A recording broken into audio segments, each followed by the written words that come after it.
Hermanos queridos, qué bueno continuar con ustedes estudiando nuestra lección Cómo interpretar la Biblia. Nuestro estudio para esta ocasión está titulado Idiomas, Texto y Contexto.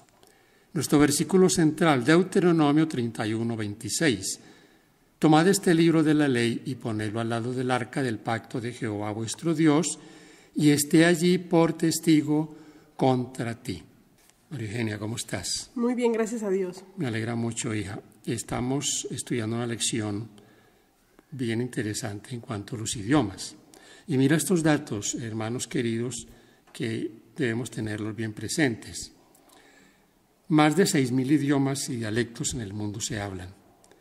Y la Biblia ha sido traducida en más de 600 idiomas. Y el Nuevo Testamento o algunas porciones se tradujeron en más de 2.500 idiomas también.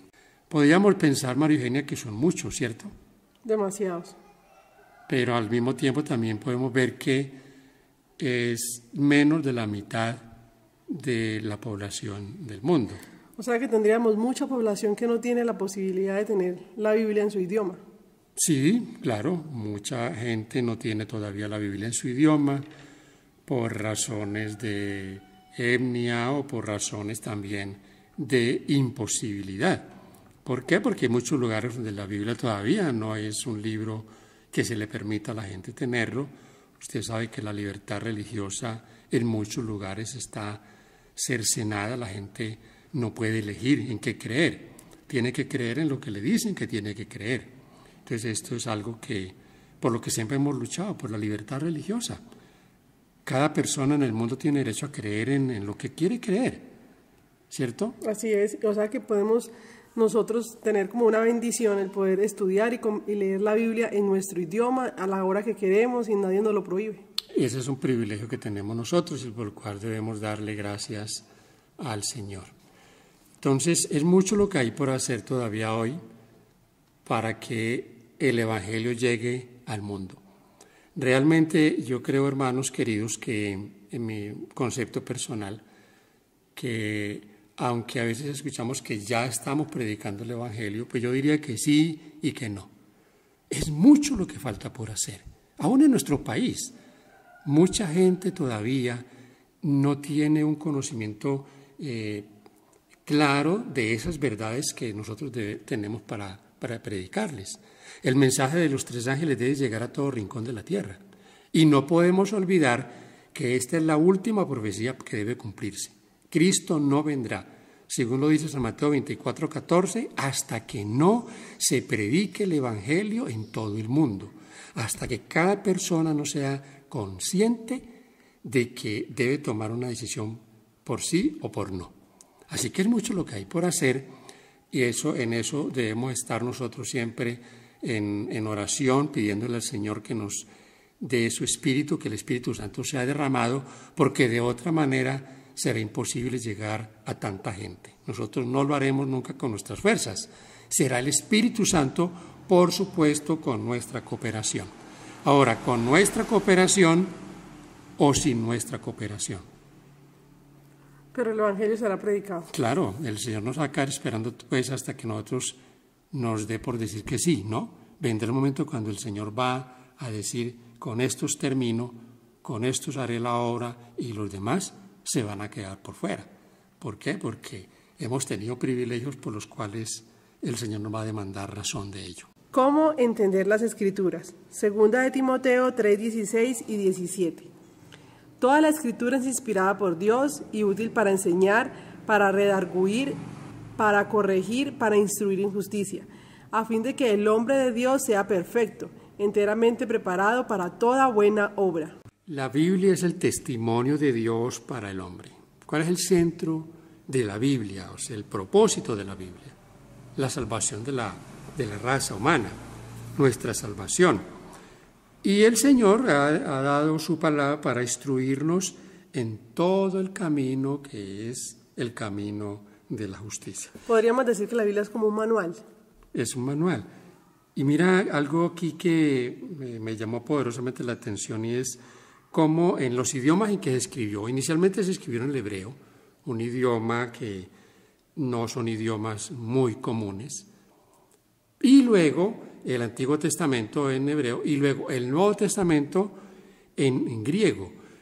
En griego ya era un idioma que era ya más universal, era un idioma con más, que era más asequible. Y esto nos da a nosotros la idea de cómo el Señor siempre ha ido buscando cómo el hombre tenga acceso a su voluntad, a conocer sus designios. Bien importante esto. Saben que el Antiguo Testamento también tuvo una versión en griego, se conoce como la versión de los 70 o se conoce también como la Septuaginta. Y esta versión fue una versión que tuvieron ellos también en idioma griego. Quiero volver a leer estos textos que leímos en un estudio anterior, pero que me parece a mí que son muy importantes porque nos presentan lo que el Señor espera de nosotros y sobre todo lo que dice Moisés en cuanto a cómo no podemos descuidarnos. Mira lo que dice Deuteronomio 32, 46 y 47. Y les dijo: aplicad vuestro corazón a todas las palabras que yo os testifico hoy, para que las mandéis a vuestros hijos, a fin de que cuiden de cumplir todas las palabras de esta ley. Versículo 47. Porque no es cosa vana, María Eugenia y hermanos, no es cosa vana, o sea, esta expresión no es cosa vana, se está refiriendo a no es cosa vana, ¿qué cosa? La palabra de Dios. La palabra de Dios, o sea, debemos tener presente eso, es que para tomarlo con toda seriedad. Es vuestra vida, mira, no es cosa vana porque es vuestra vida. Y por medio de esta ley haréis prolongar vuestros días sobre la tierra, a donde vais, pasando el Jordán para tomar posesión de ella. Nosotros estamos camino a una tierra que la conocemos, la llamamos la Canaán celestial. Y no es cosa vana que consideremos la palabra de Dios como algo liviano. Debemos considerarla con toda la seriedad que debe ser considerada. Así que, mis queridos hermanos, que las palabras de esta ley, que es lo que está diciendo aquí el texto, son las que nosotros debemos tener en cuenta. ¿De cuál ley? De la Escritura, de la palabra de Dios, que es la que nos guía día tras día. Las palabras y sus significados. Mira que los idiomas, y en el caso del griego es un idioma muy rico, igual el hebreo, son dos idiomas que tienen unos significados en muchas palabras bien interesantes. Y tenemos dos ejemplos aquí o tres para considerar. Primero, si leemos detenidamente el primer libro de los Reyes, capítulo 3, verso 6, Salmo 57, 3, 66, 20, 143, 8 y Miqueas 7, 20, hay una palabra ahí que es la palabra para resaltar, la palabra misericordia. Y esta palabra tiene una variedad bien interesante. Misericordia, ¿qué se conoce como misericordia? Bondad, amor, benignidad, que son cualidades de nuestro Dios. En otras palabras, yo pensaría que están encerradas por la palabra la gracia de Dios, el regalo de Dios. Entonces, esta palabra misericordia en hebreo es chesed. Interesante, ¿no? Y mira todos los derivados que tiene que podemos extraer de allí. La otra palabra es la palabra paz. Número 6, 24 al 26, Job 3, 6, Salmos 29, 11, Isaías 9, 6 y 32, 17. Paz. Esa palabra paz también tiene algunas sinónimos, ¿no, María Eugenia? ¿Y cuáles tiene allí? Bienestar. Tranquilidad. Paz es tranquilidad. Bienestar. Es totalidad, es integridad. Y es bonito que recordemos lo que dice el Evangelio de Juan 14, 27. El Señor dijo: mi paz os doy, mi paz os dejo. Y no la doy como el mundo la da. Es una paz interesante que a veces pensamos de que esa paz, y que esta es una de las cosas que a veces vemos como equivocación en la predicación cuando le decimos a la gente que si acepta al Señor no va a tener problemas. No, ¿cómo que no va a tener problemas? ¿Quién dijo eso? El Señor no dijo eso, ¿o sí? No, para nada. Entonces vamos a tener problemas y posiblemente se van a acrecentar los problemas. Vamos a tener más. Pero ¿cuál es el detalle? La paz del Señor nos ayudará a soportar toda dificultad. ¿Sí o no? Sí, a llevar esos problemas de la mejor manera. Y la palabra aquí es chalón. Chalón, paz. Qué bonita palabra, ¿cierto? Entonces mira los significados. Y ahora yo quisiera, hermanos queridos, a veces nos sentimos de pronto frustrados por no saber griego, por no comprender mucho estos idiomas. Pero mi hermano y mi amigo, lo importante aquí no es tanto que sepamos todos los significados. Mira, conozco, escucho gente que sabe el griego y son maestros de griego, pero están más perdidos en la interpretación bíblica que, mejor dicho, queda uno frustrado de escucharlos. Entonces, ¿qué nos ganamos con saber griego, saber hebreo? Mejor es no saber mucho de eso, pero lo poco que sepamos, la luz que el Señor nos da, la pongamos en práctica.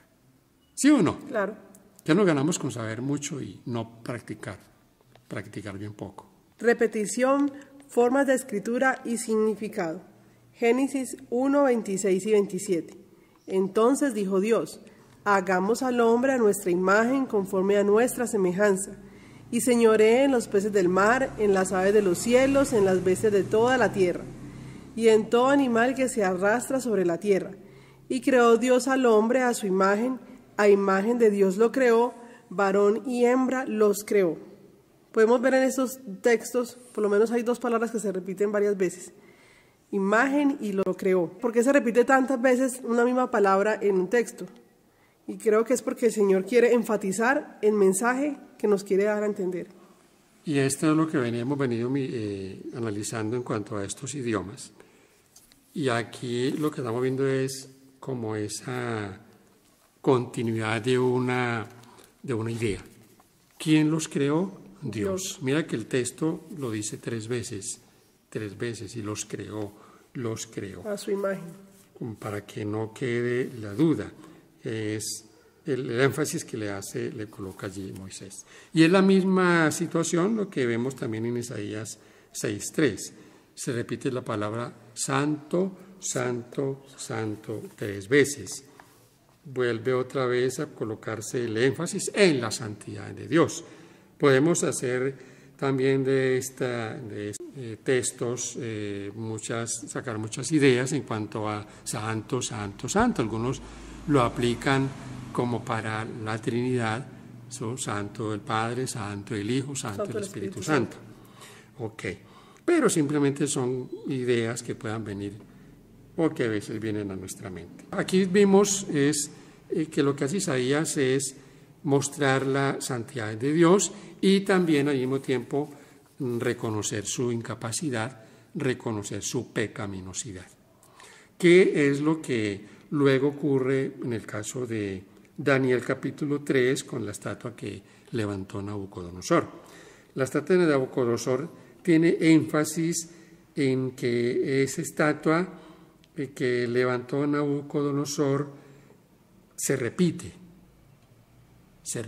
¿Por qué la repite? Porque él quiere presentar la importancia de su estatua, ¿sí? Entonces, lo repite porque lo que se está buscando es que el único al que se puede rendir culto o adoración es a la estatua que representa al rey y que él ha levantado. Entonces, ¿por qué hace el énfasis? Porque él quiere que no quede duda de que su estatua es más importante y que a esa es la que se debe de tener adoración.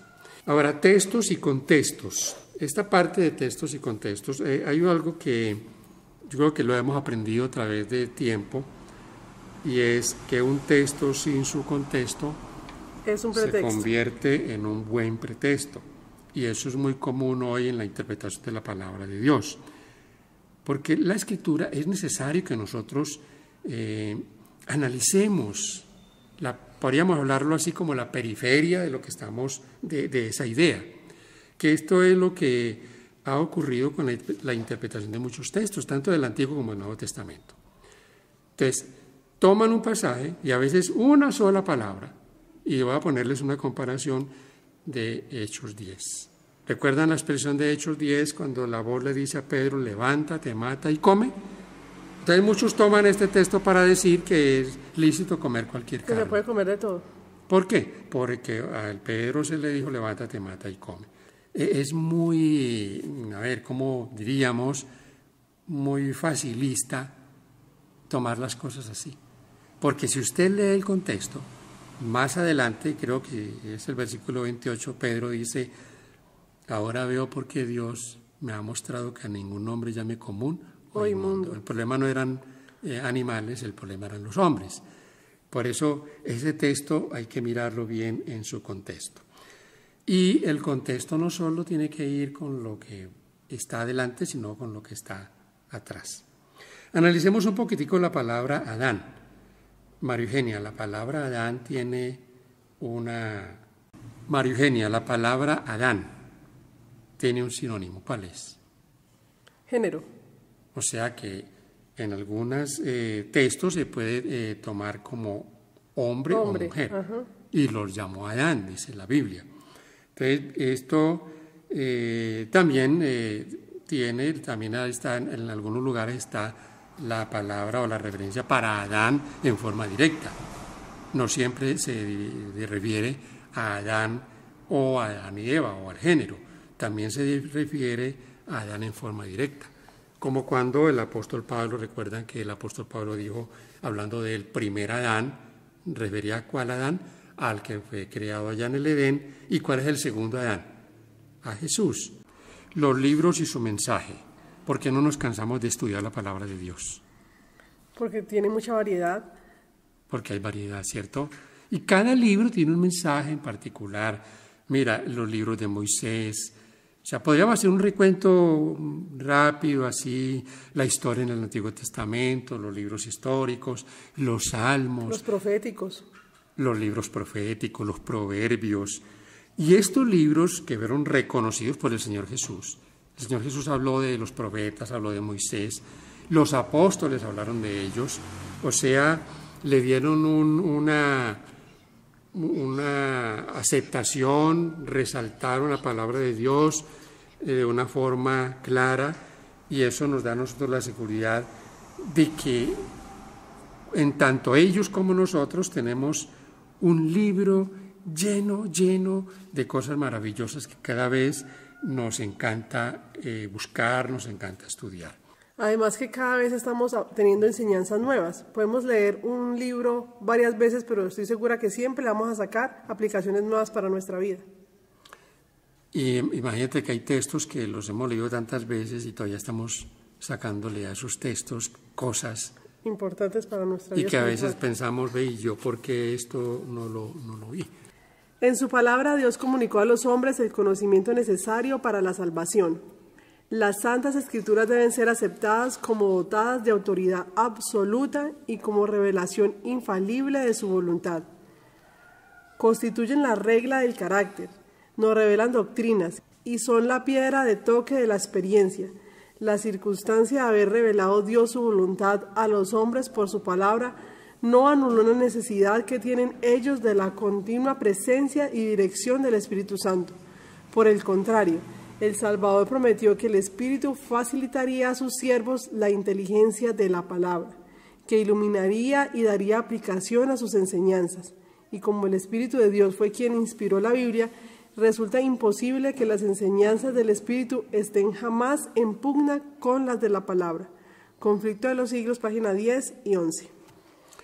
Independientemente de cuántas versiones tienes, si sabes algo sobre griego o hebreo, hermanito querido, debemos apreciar la palabra de Dios. No olvidemos cuán lejos llega el hombre cuando se aparta de la palabra de Dios. Bendiciones para todos. Gracias por estar con nosotros hasta aquí y por compartir nuestro comentario. Amén.